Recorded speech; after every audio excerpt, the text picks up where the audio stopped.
نحمده ونصلي ونسلم على رسوله النبي الكريم الرؤوف الرحيم أما بعد فأعوذ بالله من الشيطان الرجيم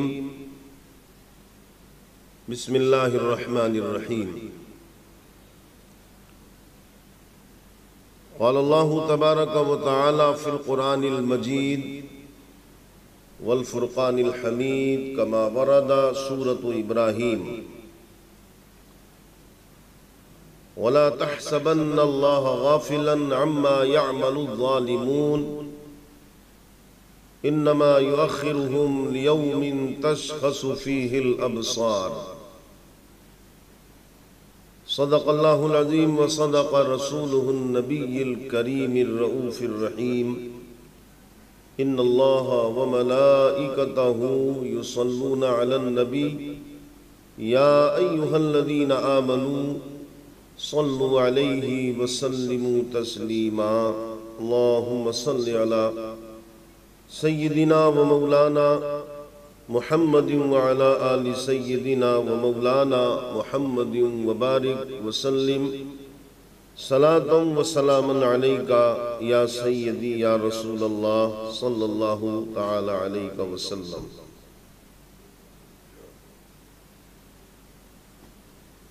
محترم سامعین اور ناظرین، آج یوم عاشوراء تھا، یعنی 10 محرم الحرام، اور مسلسل 10 روز سے ہماری گفتگو اور موضوع خاص یادگار شہدائے کربلا، اور ان 10 روزوں میں مختلف موضوعات پر، تاریخ اسلام پر، فضائل پر ہماری گفتگو رہی، اور گزشتہ رات ہماری گفتگو کا اختتام نواسۂ رسول امام حسین رضی اللہ تعالیٰ عنہ کی شہادت پر ہوا۔ اس سے قبل شب میں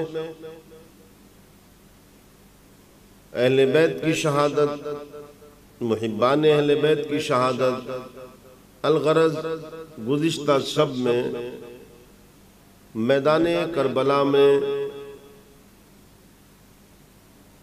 جو شہادتیں ہوئی ہیں خانوادہ رسول کی، ان میں سب سے آخری شہادت نواسۂ رسول کی ہے، اور اس پر ہماری گفتگو کا اختتام ہو گیا۔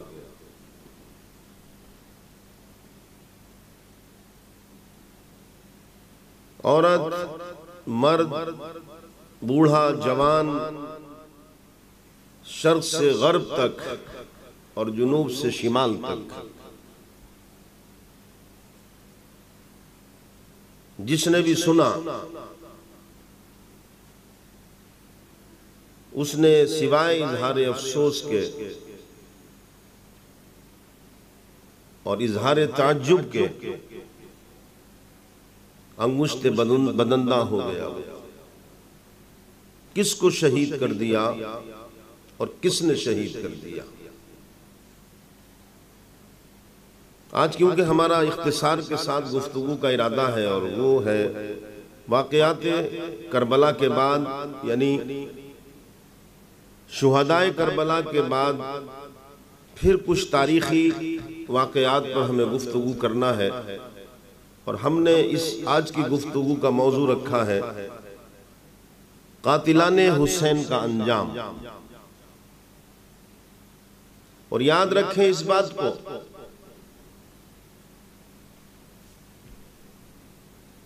کہ اللہ تبارک و تعالی کہ کوئی مقابلے میں خدائی کا اعلان کر دے تو اس کی پکڑ نہیں کرتا ہے دنیا میں وہ، نمرود کی بڑی طویل عمر ہوئی، خدائی کا اعلان کیا اس نے۔ فرعون نے کہا وَأَنَا رَبُّكُمُ الْأَعْلَىٰ، شداد نے بھی اعلان کیا، بہت سارے بادشاہ گزرے اور انہوں نے خدائی کا اعلان کر دیا، مگر اس اعلان کی پاداش میں زمین پر نہیں پکڑ کی اللہ نے، اس لیے کہ کوئی خدائی کا اعلان کرے، کوئی خدا ہونے کا دعویٰ کرے تو اس کے اس اعلان سے، اس کے اس دعوے سے رب کی خدائی پر کوئی فرق نہیں پڑتا۔ وہ خدا ہے، خدا تھا اور خدا رہے گا، کوئی خدا نہیں بن سکتا، مگر تاریخ گواہ ہے، نمرود ہو، فرعون ہو، شداد ہو، حامان ہو، یا اور تاریخ انسانیت میں حکمراں گزرے ہو یا کوئی شخص بھی گزرا ہو، جس نے اللہ کے بندوں پر ظلم کیا، اللہ کے بندوں کو ستایا، ان کی زندگی کا دائرہ تنگ کرنے کی کوشش کی، تو پھر اللہ نے اسی زمین پر پکڑ کی ہے اور بہت سخت انتقام بھی لیا ہے، اور سخت سزاؤں سے دوچار ہی نہیں کیا بلکہ ذلت اور رسوائی اس کی موت کو بنا دیا، لوگوں کے لیے عبرتناک بنا دیا، اور قیامت تک اس کا نام جب آتا تو لوگ تھوکتے ہیں اس کے نام پر، لعنت اور ملامت کرتے ہیں۔ اس لیے قرآن نے ارشاد فرمایا وَلَا تَحْسَبَنَّ اللَّهَ غَافِلًا عَمَّا يَعْمَلُ الظَّالِمُونَ، میرے بندو یہ گمان بھی مت کرنا، یہ سوچنا بھی مت، یہ تصور بھی مت کرنا کہ تمہارا رب ظالموں کے کاموں سے، ان کے ظلم سے، ان کی ناانصافی سے اللہ بے خبر ہے۔ نہیں، اللہ کسی سے بے خبر نہیں، نہ مظلوموں کی آہوں سے بے خبر ہے، نہ ظالموں کے ظلم سے بے خبر ہے۔ ہاں یہ الگ بات ہے کہ تم ظالموں کو دیکھتے ہو کہ وہ پھلتے اور پھولتے ہیں، اس کی بھی ایک وجہ ہے، یوم یؤخرہم لیوم تشخص فیہ الابصار، انہیں وہ تاخیر دیتا ہے، ڈھیل دیتا ہے، مہلت دیتا ہے اس دن کے لیے اور اس وقت کے لیے کہ جب ان کی آنکھیں پھٹی کی پھٹی رہ جاتی ہیں۔ دونوں اس سے مراد ہیں، ان کی موت کا وقت بھی مراد ہے اور قیامت کا دن بھی مراد ہے، جب موت کا پنجہ ان کے سر پر رکھتا ہے آن کر، اور ملک الموت جب اپنی گرفت میں لیتا ہے تو پھر ان کی آنکھیں پھٹ جاتی ہیں اور ان کی زبان سے لفظ آہ کہنے کی بھی ہم مہلت نہیں دیتے ہیں۔ اور یہی ہوا پھر اب قاتلان حسین کے ساتھ۔ آئیے تھوڑے بدلے میں میرے محبوب ہم موت کے گھاٹ اتاریں گے ان کو بھی، اور ان کی تعداد جانتے ہیں آپ کتنی ہوگی؟ 1,20,000 کو ماریں گے ہم، حسین کی شہادت کے بدلے میں۔ چھوڑے کے کربلا ہو گیا، خانوادہ رسول شہید ہو گئے، کی شہزادیوں کو اسیر بنایا گیا، زنجیروں سے ہاتھ پیروں کو باندھا گیا اور ننگی اونٹ پر بٹھایا گیا، دوپٹے چھینے گئے، خیموں میں آگ لگا دی گئی، اور جشن مناتے ہوئے نواز رسول کا سر نیزے پر اٹھا کر کوفے میں گھمایا گیا، دمشق میں گھمایا گیا، اور پھر یہ لوٹا ہوا قافلہ مدینہ آ گیا۔ ادھر نواز رسول کی شہادت کا جب پتہ چلا تو پوری مملکت اسلامیہ میں ہی جان ہو گیا، اہل مکہ نے، اہل مدینہ نے، اور قرب و جوار کے گاؤں میں، شہروں میں بغاوت ہو گئی یزید کے خلاف، اور حضرت عبداللہ بن زبیر رضی اللہ عنہ کے ہاتھ پر بیعت کر لیا۔ 2 حصوں میں تقسیم پھر ہو گئی امت مسلمہ۔ ایک حصے پر چاہے وہ ایرانی علاقہ تھا ملک شام کا علاقہ تھا، اس علاقے پر جابرانہ اور ظالمانہ یزید کی حکومت ہے، اور ادھر عرب کے اندر اکثر حصے میں حضرت عبداللہ بن زبیر کے ہاتھ پر بیعت کر دیا، ان کی حکومت ہے۔ لیکن وقت گزرا، سال گزرا، اور ابھی جو سال گزر رہا اس میں ایک طرف تو حضرت عبداللہ بن زبیر کی حکومت ہے، لیکن دوسری طرف کوفہ میں، ایران میں، عراق میں، بصرہ میں، قادسیہ میں، جہاں جہاں بھی اہل بیت سے محبت کرنے والا، جہاں جہاں بھی اہل بیت کی حمایت رکھنے والا، اگر کسی پر شبہ بھی ہوتا تھا تو پھر اس کو سزائیں ہی نہیں دی جاتی تھی، بلکہ بعض کو اور اکثریت کو قتل کیا جانے لگا۔ یزیدی حکومت کے جو ظالمانہ طور و طریق تھے، اس میں کوئی بھی محفوظ نہیں تھا کہ جس کے دل میں علی کی محبت ہو، حسنین کی محبت ہو، حضرت فاطمہ کی محبت ہو۔ اگر کسی کو پتہ چلتا تھا یہ علی سے محبت کرنے والا ہے تو اس کا سر کاٹ لیا جاتا تھا۔ بڑے ظلم ہوئے، پھر جیل کی سلاخوں کے پیچھے ڈالا گیا، قید خانے بھر گئے، وقت گزرتا رہا،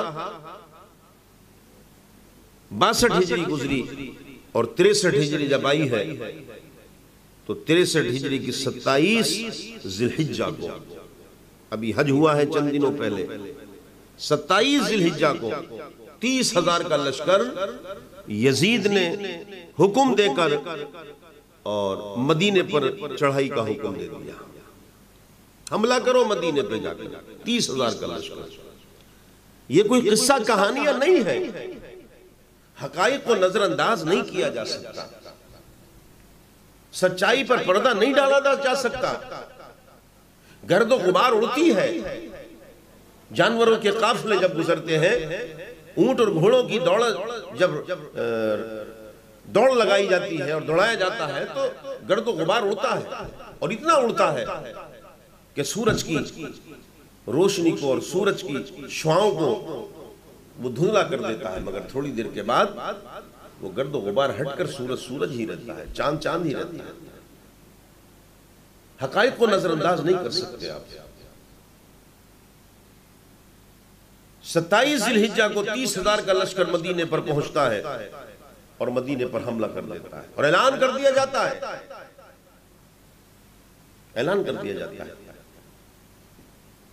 کہ 3 دن تک سپہ سالار فوج کا اعلان کرتا ہے، اس کا کمانڈر اعلان کرتا ہے کہ 3 دن تک میرے فوجیوں جو چاہو کرو، مدینے کی عورتیں تم پہ حلال ہیں، مدینے کے مسلمانوں کا خون تم پر حلال ہے۔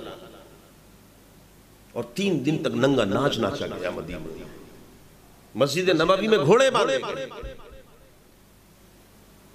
آج جو حال ہے ایسے ہی نہیں ہے حال، سوچنا پڑے گا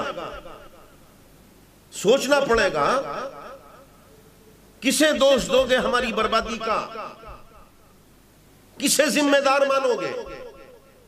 ہماری بربادی اور ہماری بربادی کی تاریخ ایسی نہیں لکھی گئی ہے۔ آج بھی جس بربادی کے دہانے پر ہم کھڑے ہیں اس کا ذمہ دار جن لوگوں کو ہم سمجھتے شاید ہماری غلط فہمی ہے، ہماری بربادی کا ذمہ دار کوئی اور ہے، آج بھی کوئی اور ہے۔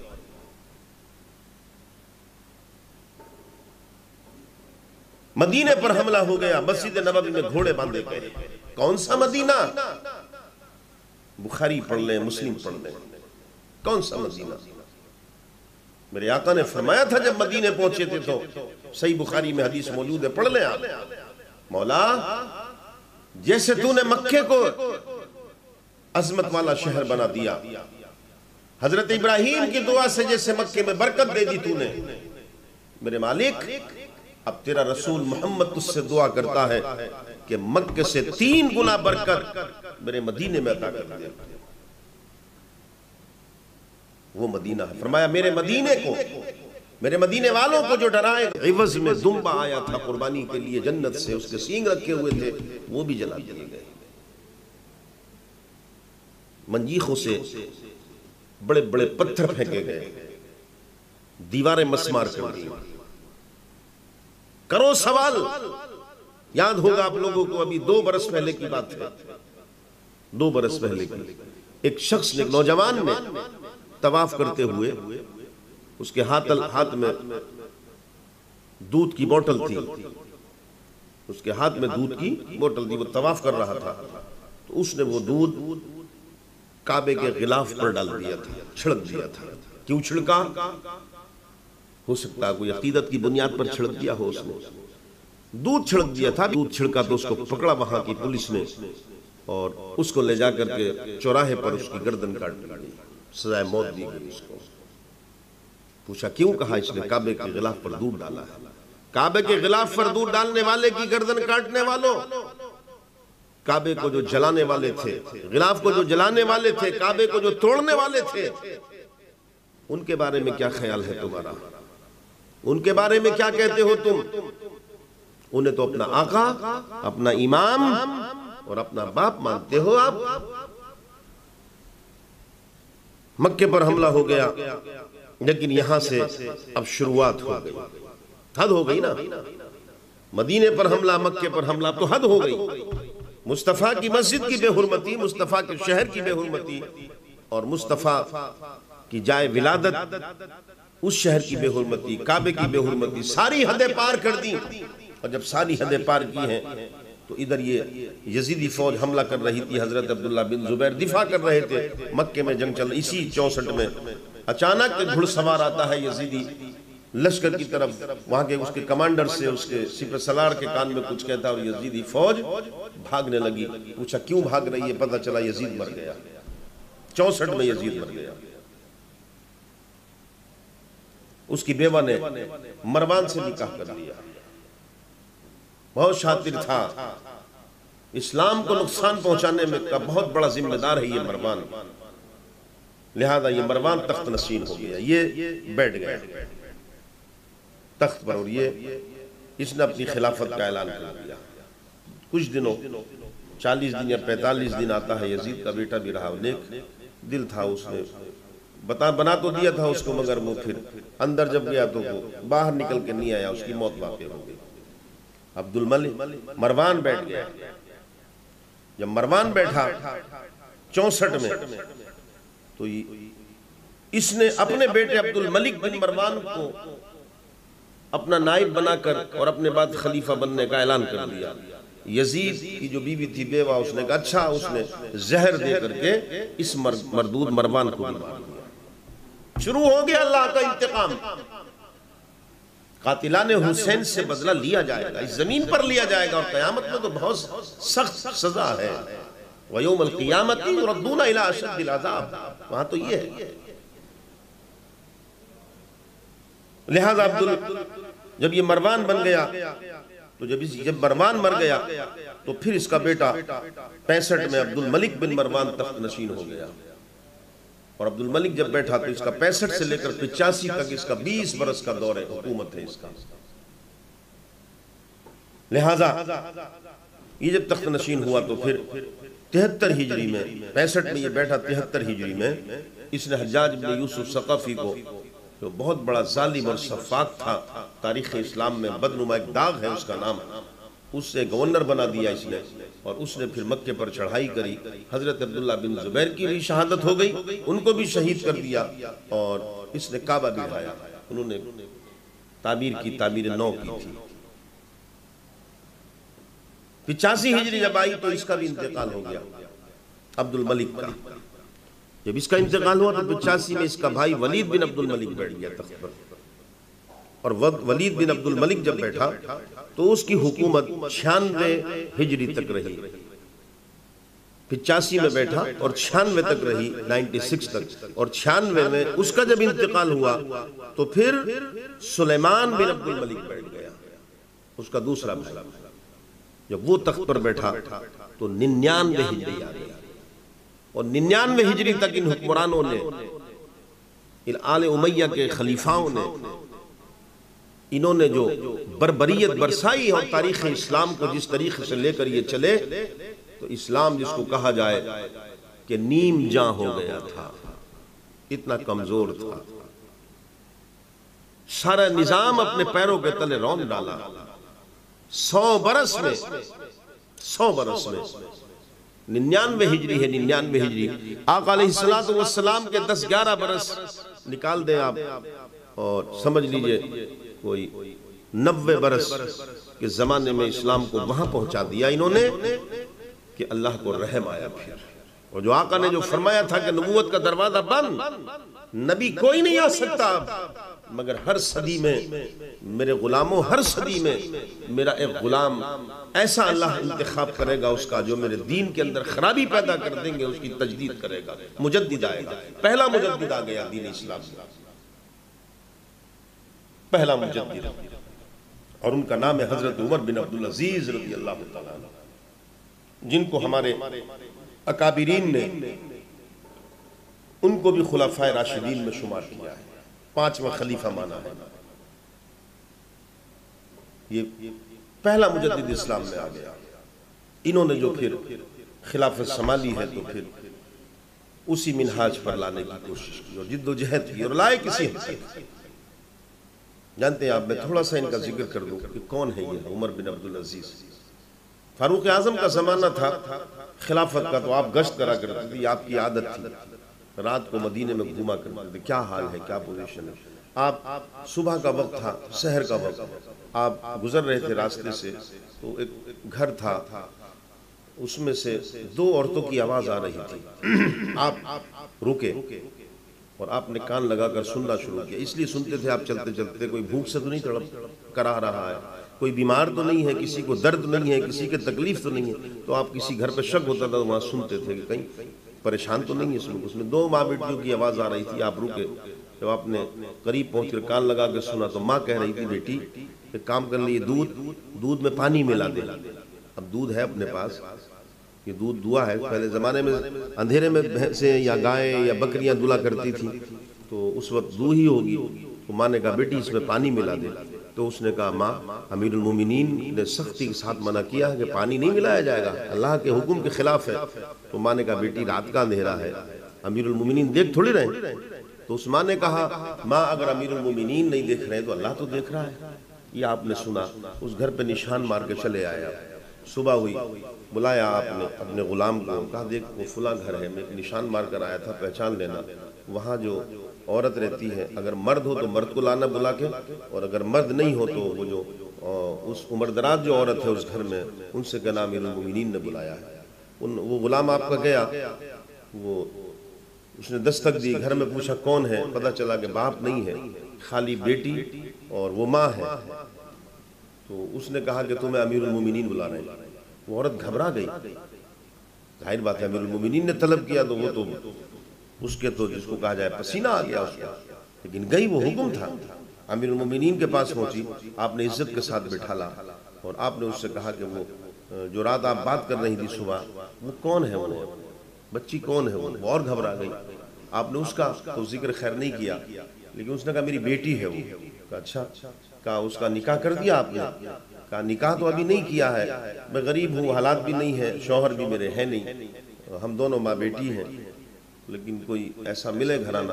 تو آپ نے کہا کہ اگر اجازت ہو تو میں چاہتا ہوں کہ میں اس کو اپنے گھر کی بہو بنا لوں، اپنے بیٹے سے نکاح کر دوں اس کا۔ وہ اس کے تو سمجھ لیجئے کہ خوشی کا اندازہ نہیں ہوگا، کیا کس تصور میں پہنچ گئی وہ۔ بہرحال اس لڑکی کا نکاح ہوا آپ کے بیٹے حضرت عاصم بن عمر رضی اللہ تعالیٰ عنہ کے ساتھ، اپنے بیٹے کے ساتھ میں نکاح کیا۔ اور حضرت عاصم رضی اللہ تعالیٰ عنہ کا جب نکاح ہو گیا اس سے، تو پھر جب یہ دونوں جوڑے ملے تو اللہ نے اولاد دی، اور اولاد بیٹی ہوئی۔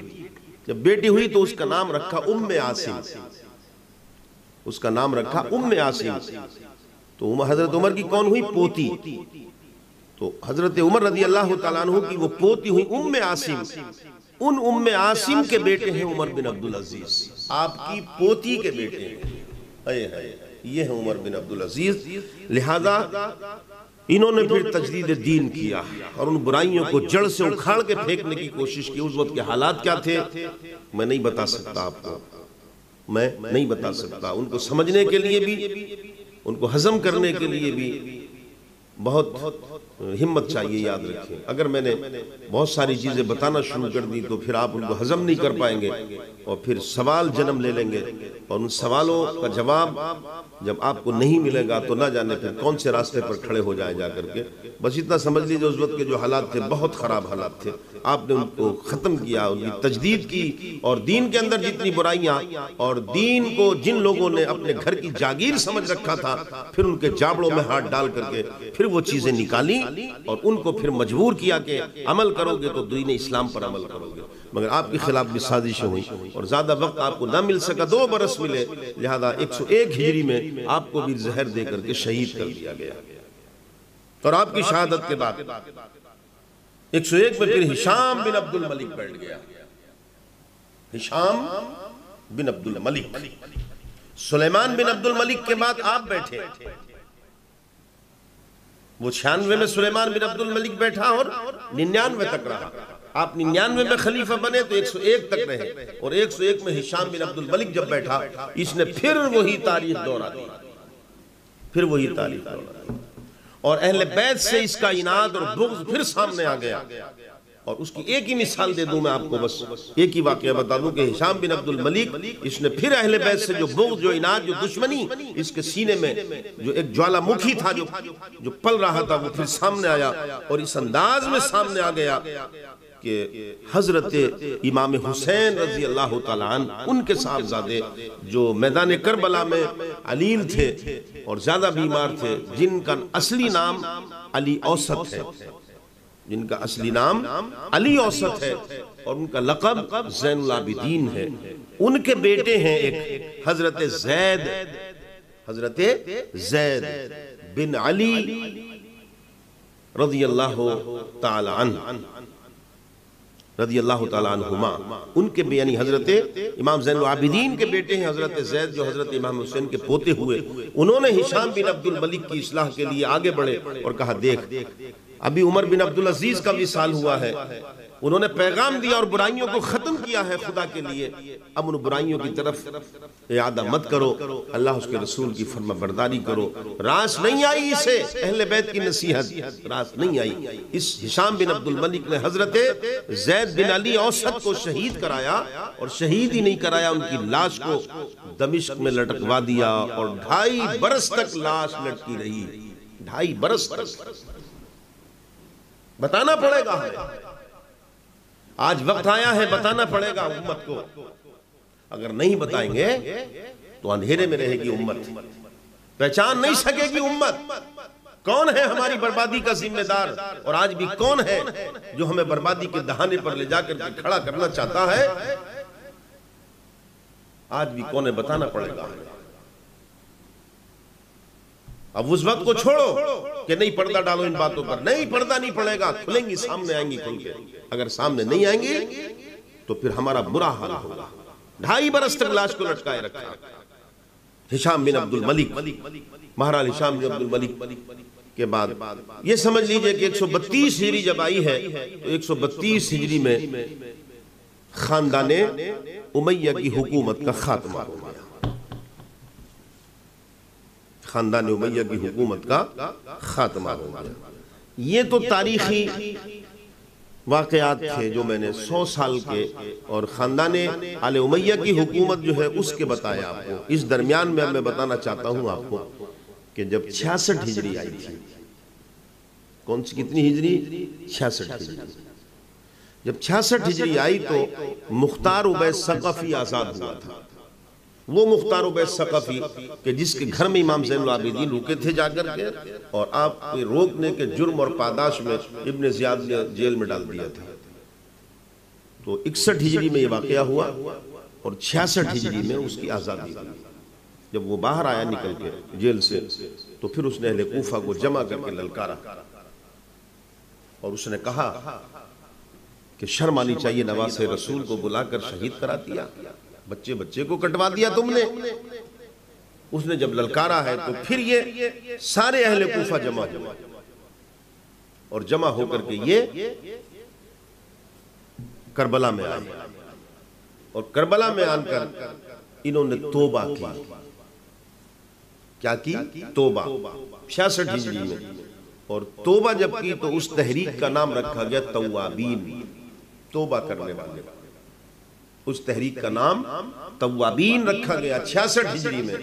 یعنی سمجھ لیجئے 5 برس کا زمانہ، 6 برس کا زمانہ ہو گیا، 6 برس کا زمانہ ہو گیا کچھ کم. اور پھر انہوں نے توبہ کر کے اور مختار عبید ثقفی کی سرگردگی میں ایک لشکر تیار کیا، اور اس کا مقصد تھا قاتلان حسین سے بدلہ لینا، قاتلان حسین سے بدلہ لینا. اور پھر انہوں نے شروعات کی بدلے کی.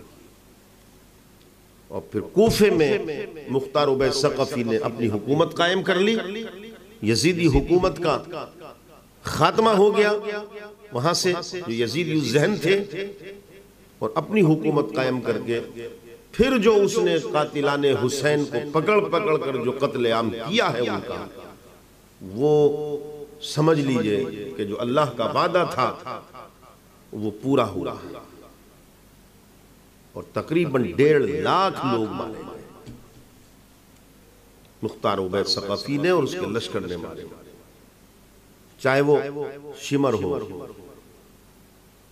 خولی بن یزید ہو، حکیم طفیل ہو، ابن زیاد ہو، ابن سعد ہو، کس کے نام بتائیں، کوئی نہیں بچا. اور ایسی ذلت کی موت ماری، اس طریقے سے ان کو موتیں دی کہ العیاذ باللہ. شمر ایک گاؤں میں چھپ گیا، جا کے وہاں پکڑا مختار عبید ثقفی کے لشکر نے، ہاتھ پیر کاٹ کے چھوڑ دیا اس کو. ابن سعد کو اس کو بری طرح سے مارا. جس نے سر کاٹا تھا نواسے رسول کا، اس کی لاش کو اس کو مار کر کتوں کے حوالے کیا. جس نے علی اصغر کے تیر مارا تھا اس کو جلا دیا. ایک بچہ تھا ابن زیاد جو بہت بڑا ذمہ دار تھا اس سانحے کا، اس واقعہ کربلا کا، وہ موصل بھاگ گیا. لشکر نے تعاقب کیا ابن زیاد کا، کافی دنوں تک تعاقب کرتی رہی مختار عبید ثقفی کی فوج یا لشکر جو بھی کہہ لیجئے. لیکن وہاں سے جب یہ بھاگا تو یہ بھی پھر نہر فرات پر آن کر کے رک گیا اپنے لوگوں کو لے کر کے. انہوں نے محاصرہ کر دیا. 1 محرم 67 ہجری، 1 محرم 67 ہجری کو مختار عبید ثقفی کے لشکر نے محاصرہ کیا ابن زیاد کا اور اس کے ساتھیوں کا. اور 7 محرم جب آئی تو مختار عبید ثقفی کے لشکر نے بھی پانی پر پہرا لگا دیا. یہ تھا اللہ کا انتقام. ملے گی سزا، ضرور ملے گی سزا. جس نے اللہ کے رسول کے نواسوں کو شہید کیا ہے، سزا ملے گی. تڑپتا تھا، کتے کی طرح ہانپتا تھا، بھیک مانگتا تھا مختار عبید ثقفی کے لشکر سے کہ پانی دے. اس نے کہا پانی نہیں دیا جائے گا. وہی 10 تاریخ آئی 1967 ہجری میں، وہی 10 تاریخ آتی ہے محرم کی. اور جس سے کہ آج جمعہ گزرا ہے 10 محرم کا، اس دن بھی جمعہ ہی تھا اور 6 برس پہلے بھی جمعہ ہی تھا. وہی وقت آیا دوپہر کا، مختار عبید ثقفی کے لشکر نے ابن زیاد کو پکڑا، اس کا سر کاٹا اور اس کا سر کاٹ کر کوفے لائے.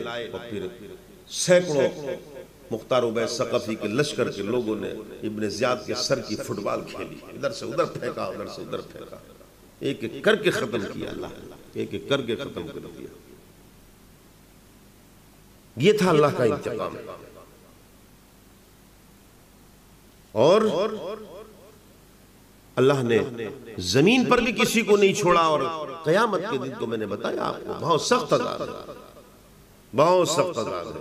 بہرحال 132 میں لم سم 2-4-5 سال ادھر ادھر خاندان یعنی آل امیہ کی حکومت کا خاتمہ ہو گیا. دوسری حکومت آ گئی، خاندان بنی عباس کی حکومت قائم ہو گئی. خاندان بنی عباس کی حکومت کا پہلا بادشاہ ابو العباس صفاح تھا. یہ بھی اس کی بھی عجیب تاریخ ہے. اس کے بعد اس کا بھائی بنا ابو جعفر عبداللہ منصور، یہ بن گیا. لگ بھگ 140 سے 45 ہجری کے قریب۔ ابو جعفر عبداللہ منصور بڑا مگر بدقسمتی سے دیکھیں آپ، یہ بنے یہ بھی اہل بیت کے دشمنی میں انہوں نے بھی کمی نہیں چھوڑی، اور ان کی کمی کی، ان کی دشمنی کا بھی واقعہ سنتے چلیں، ان کی کمی کا بھی۔ ابو جعفر عبداللہ منصور جو تھا، جو وہ بنا تو اس نے تو پھر جو بدعمالیاں شروع کری ہیں اور جو اسلام سے مذاق شروع کیا ہے اور شریعت سے جو مذاق شروع کیا ہے، تو پھر اس کی اس حرکتوں پر جو اسلام کا مذاق اڑایا جا رہا تھا، اس کی امام حسن کے پوتے نکل کر آئے، نکلے اہل بیت ہے۔ جب بھی دین پر بات پڑی ہے، یا تو اہل بیت نے دین کی حفاظت کی ہے نکل کر، یا پھر انہوں نے حفاظت کی ہے جو اہل بیت کے در کے کتے بن کے بنے ہیں، جو اہل بیت کے محبت، اہل بیت سے عشق کرنے والے ہیں، انہوں نے خدمت کی ہے دین کی۔ پوری تاریخ اسلام پڑھ لیں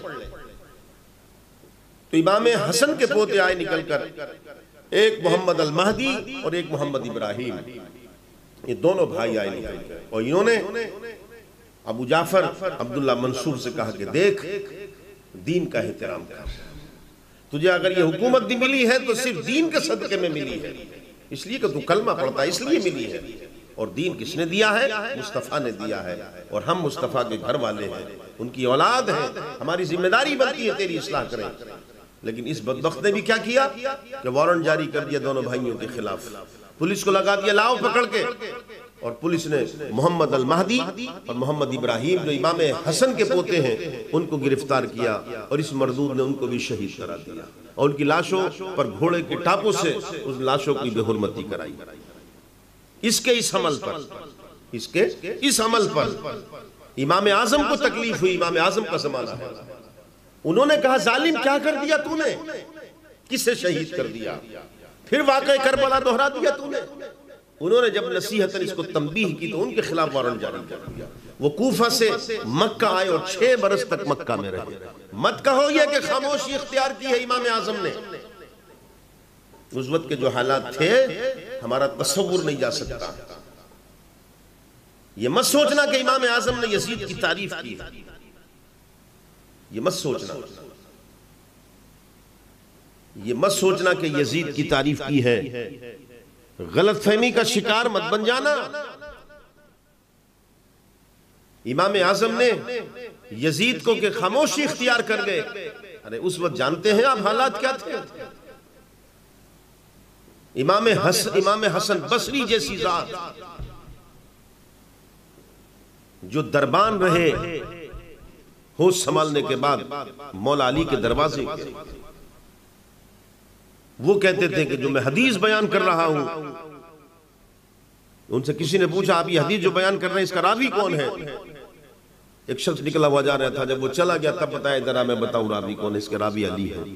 کہا اس وقت نہیں بتایا، کہا بس جب میں راوی کا نام نہیں لیا کروں تو سمجھ لینا علی نے بیان کی ہے۔ یہ کنڈیشن تھی، یہ حالات تھے اس وقت۔ امام اعظم نے اگر یزید کے اوپر خاموشی اختیار کی ہے تو اس سے کیا سمجھتے ہو؟ اس سے کیا سمجھتے ہو؟ یزید حق پر تھا یہ سمجھتے ہیں آپ؟ اگر فاضل بریلوی نے خاموشی اختیار کی ہے تو کیا سمجھتے ہیں؟ فاضل بریلوی سے پوچھا تھا کسی نے کہ یزید کافر ہے کیا، تو آپ نے تو فرمایا تھا کہ کافر کا جملہ یزید کے لیے بہت چھوٹا ہے، بہت چھوٹا جملہ ہے اس کے لیے، کافر کے لیے۔ بہرحال امام اعظم جب پھر لوٹ کر آئے 6 برس کے بعد تو ان کو بھی جیل میں بند کر دیا اور قید خانے میں زہر دے کر کے ان کو قید خانے میں مروا دیا گیا تھا۔ یہ پتہ نہیں ہے آپ کو؟ یہ بھی معلوم ہونا چاہیے۔ بہرحال اور پھر یہ اہل بیت پر ظلم کا سلسلہ رکا نہیں ہے، یاد رکھیں۔ آگے آ جائیے پھر اسی خاندان عباسی کی حکومت میں معتصم باللہ خلیفہ بنتا ہے، اس کے بعد اس کا بیٹا متوکل بنتا ہے۔ کیا کیا ان دونوں باپ بیٹوں نے؟ نہیں کیا تھا؟ میدان کربلا میں جتنے مزارات تھے اس قبرستان کو کیا نہیں کھدوایا؟ اس میں کھیتیاں نہیں کرائیں؟ اہل بیت کی قبروں کو کھدوا کر کے کھیتیاں کرائیں، مگر پھر اللہ نے انتقام لیا۔ ایسا زلزلہ آیا کہ تاریخ انسانیت میں نہ ایسا زلزلہ آیا ہے ابھی تک۔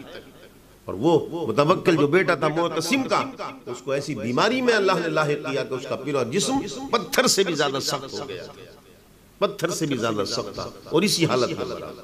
ایک دو واقعات نہیں ہیں، ایک دو واقعات نہیں ہیں، سالوں گزر جائیں گے، سالوں گزر جائیں گے واقعات سناتے سناتے۔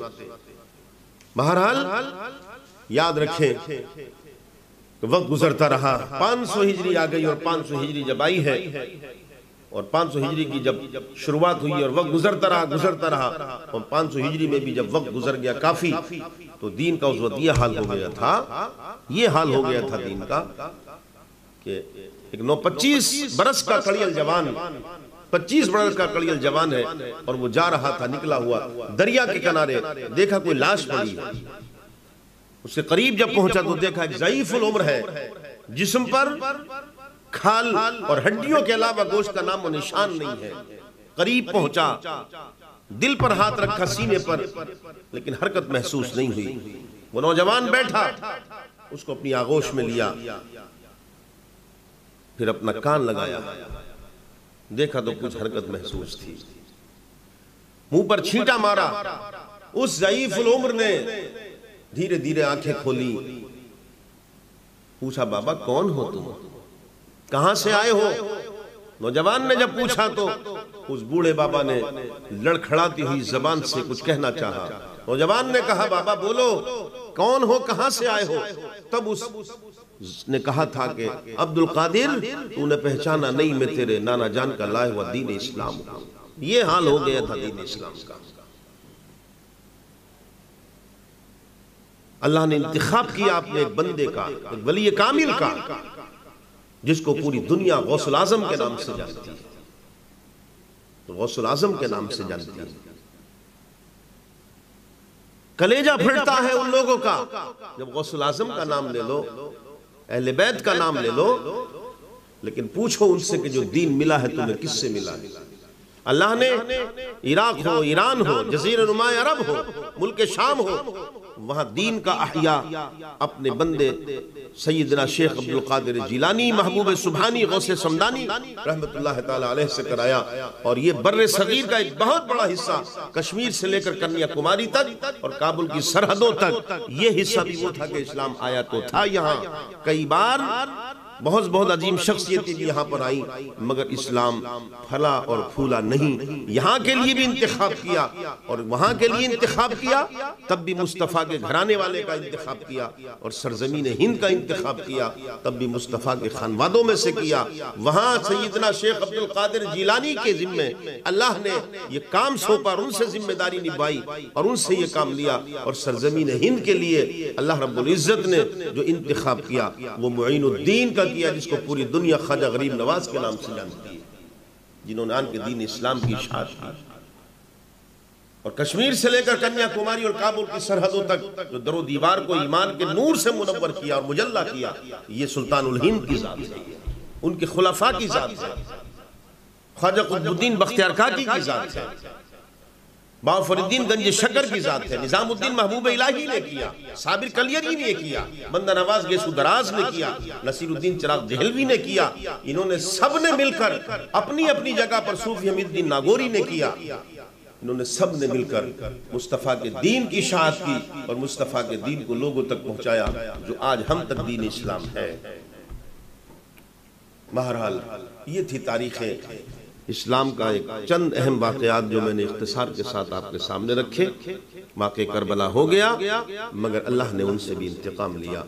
تاریخ آگے بڑھی، لیکن صدیاں گزر گئی، 1300 سال سے زائد کا عرصہ گزر گیا، اور نواس رسول کا نام سربلند ہے، سربلند رہے گا۔ نواس رسول کی فتح ہوئی ہے، جیتے نواس رسول ہیں۔ موت یزیدیت کی ہوئی، مرا یزید، ہار یزید گیا، حسین تو جیت گیا۔ دور حیات آئے گا قاتل قضا کے بعد، ہے ابتدا ہماری تیری انتہا کے بعد۔ قتل حسین اصل میں مرگ یزید ہے، اسلام زندہ ہوتا ہے ہر کربلا کے بعد، اسلام زندہ ہوتا ہے ہر کربلا کے بعد۔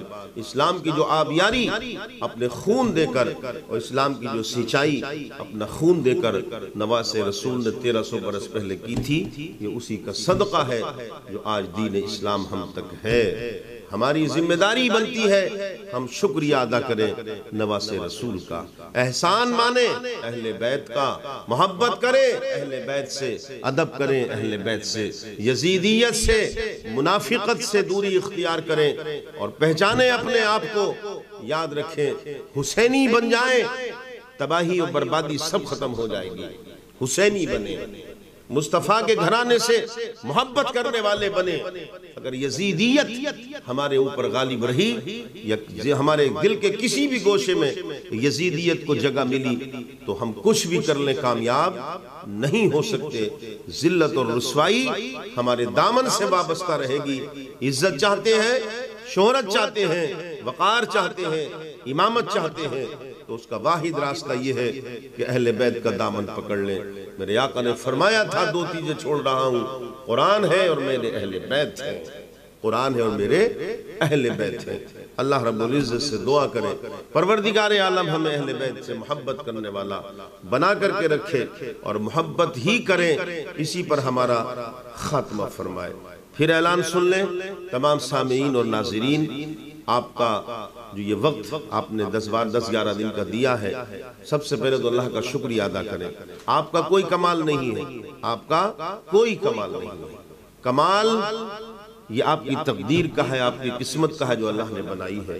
یہ اللہ کی توفیق ملی جو آپ نے یہ 10 دن مسلسل ذکر اللہ، ذکر رسول، ذکر صحابہ، ذکر اہل بیت سنا ہے، ورنہ اگر اللہ توفیق نہ دیتا، اللہ اگر ہدایت نہ دیتا تو آپ بھی نہ سنتے۔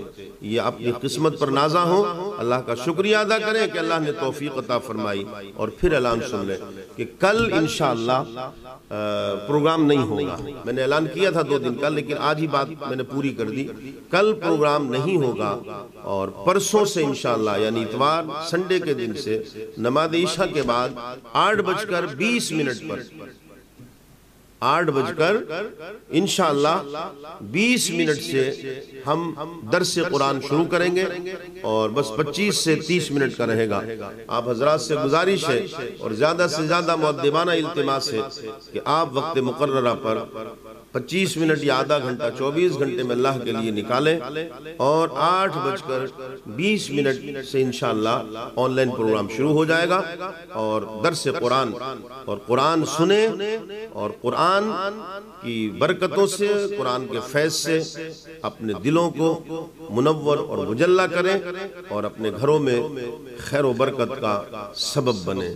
آمین وآخر دعوانا ان الحمد للہ رب العالمین۔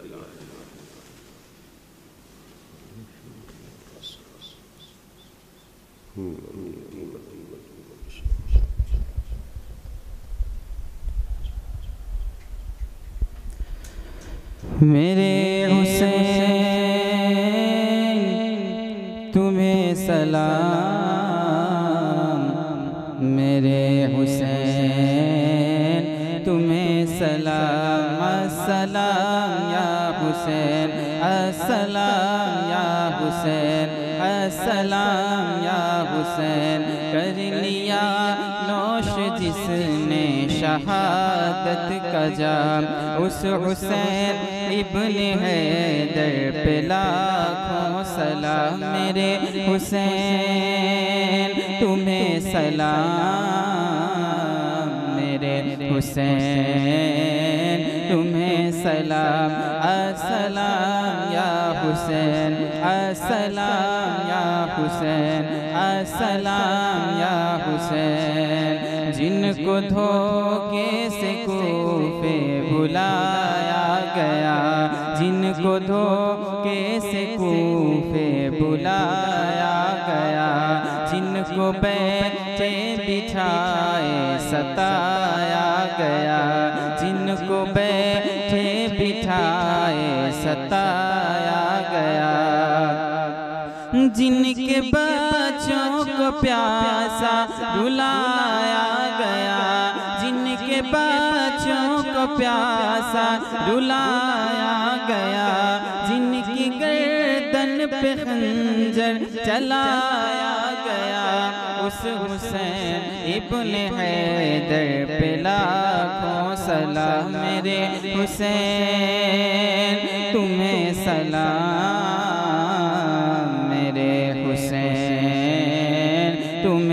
سلام السلام یا حسین السلام یا حسین السلام یا حسین کر چکا وہ حبیب اپنی حجت تمام لے کے اللہ اور اپنے نانا کا نام کوفیوں کو سنا کر خدا کا کلام کوفیوں کو سنا کر خدا کا کلام اور فدا ہو گیا شاہ عالی مقام اس حسین ابن حیدر پہ لاکھوں سلام میرے حسین تمہیں سلام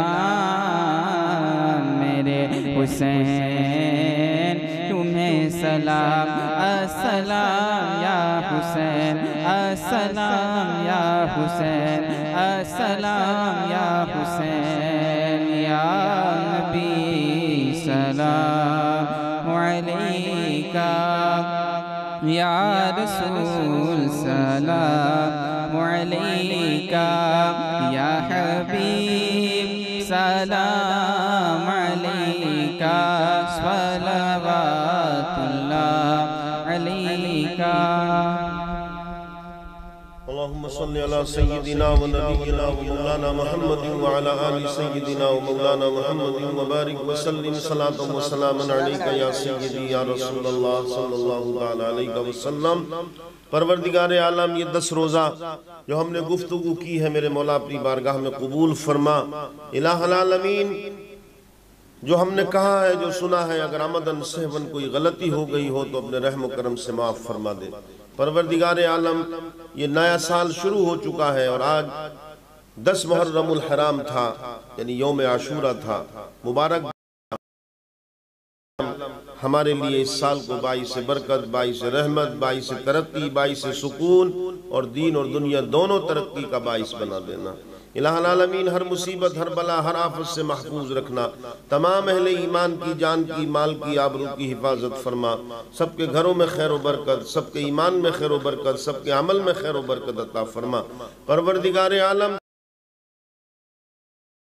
غربت سے افلاس سے تنگ دستی سے حفاظت فرما دولت دنیا اتنی ضرور دے کہ جو ایمان کی حفاظت بھی ہو سکے اور کسی کی محتاجی نہ رہے زیادہ دولت دنیا سے بھی حفاظت فرما پروردگار عالم تو ہر قسم کی پریشانیوں سے ہر قسم کی مصیبتوں سے ہر قسم کی بیماریوں سے حفاظت فرما دشمنوں کے شر سے حاسدوں کے حسد سے منافقوں کے نفاق سے اور مفسدوں کے فساد سے حفاظت فرما عزت کی زندگی عطا فرما عزت کی موت دینا بے عزتی کی زندگی سے حفاظت فرما بے عزتی کی موت سے حفاظت فرمانا اسلام پر زندہ رکھ اور خاتمہ ایمان پر فرمانا اہل بیت کا عاشق اہل بیت سے محبت کرنے والا رکھ اور اسی پر خاتمہ فرمانا پروردگار عالم تو ہمارے گھروں میں خیر و برکت دے جو بیمار ہیں شفا دے جو اس دنیا سے چلے گئے ان کی مغفرت فرما جتنے ہم سامعین اور ناظرین ہیں پروردگار عالم اس پروگرام میں جتنے بھی لوگ شریک ہیں جس کے بھی عزیز و قارب اس دنیا سے جا چکے ان کی مغفرت فرما اس عالم میں اعلیٰ مقام عطا فرما